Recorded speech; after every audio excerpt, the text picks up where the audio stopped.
आप सभी मित्रों को मेरा प्यार भरा नमस्कार। कैसे हैं आप सभी? उम्मीद करते हैं आप सभी अच्छे होंगे। कहते हैं ना कि जिन चीजों पर कार्य करना चाहिए वो कार्य नहीं हो पा रहे हैं, लेकिन यहाँ पर एक बात जरूर सामने निकल करके आ रही है, और अगर ये ऐसा काम हो जाता है तो ये आपके जीवन के लिए बहुत अच्छा हो सकता है। देखिए, आप लोग जानते होंगे ना कि कई तरीके के आपके विभाग में संगठन चल रहे हैं। कई तरीके के लोगों का अपना अलग अलग सिद्धांत है। कोई कुछ कर रहा है तो कोई कुछ कर रहा है, कोई कुछ कर रहा है। इस तरह का सिलसिला जारी है, पर जो जमीनी मुद्दे हैं, जो जमीनी हकीकत है, उस पर कोई भी खरा नहीं उतर रहा। जमीनी मुद्दा यह है कि बहुत सारे मृतक आश्रितों की नियुक्ति नहीं हो रही है। इसके अलावा कई सारी खाली नियुक्तियां पड़ी हैं जो अभी तक पद नहीं भरे जा रहे, इस पर कोई भी मंथन नहीं किया जा रहा। हालांकि कई चौकीदारों का कहना है कि बाबूजी से जब बात करता हूं, यानी डीएम के जो बाबू होते हैं उनसे बात करता हूं, तो उनका कहना है कि जब तक रिपोर्ट नहीं आएगी तब तक हम कुछ नहीं कर सकते। और रिपोर्ट थाने के पास जाती है, लेकिन थाने वाले कहीं ना कहीं हरकत करते हैं और रिपोर्ट सही नहीं लगाते, जिस वजह से नियुक्तियां नहीं हो पा रही। सबसे बड़ा ये कारण है अभी तक के रिकॉर्ड में। ठीक है।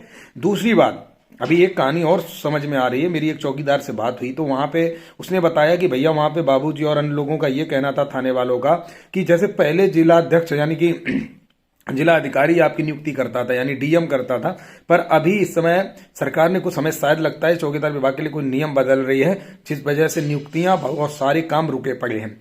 इसमें आपका अधिकारी बनाया जाएगा, मतलब जैसे एक पीआरडी और जैसे एक होमगार्ड का अधिकारी होता है ना, इस तरह का चौकीदार का एक अधिकारी होगा। उसके अंतर्गत आप काम करेंगे। आप समझ पा रहे हैं ना? उसके अंतर्गत आप काम करेंगे।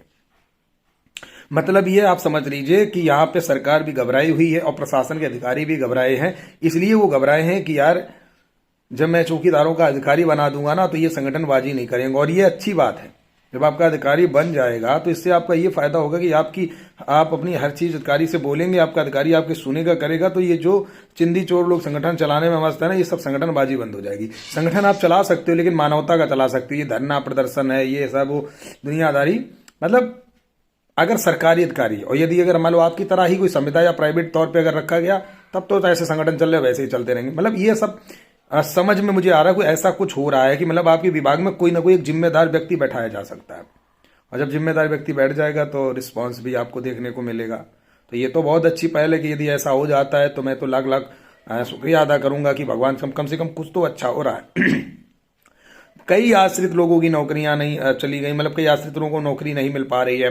कई ऐसी नियुक्तियां जो खाली पड़ी लोगों को नहीं मिल पा रही हैं। बेगारी हर थाने पे धक्का-धक चल रही है, लोगों की बेगारी नहीं बंद हो पा रही है।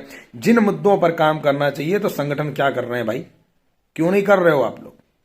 जब आप लोग नहीं करोगे तब ना मुझे करना पड़ेगा, और जब मैं करता हूं तो तुम कहते हो वरना तो पार्टी भारी आदमी है।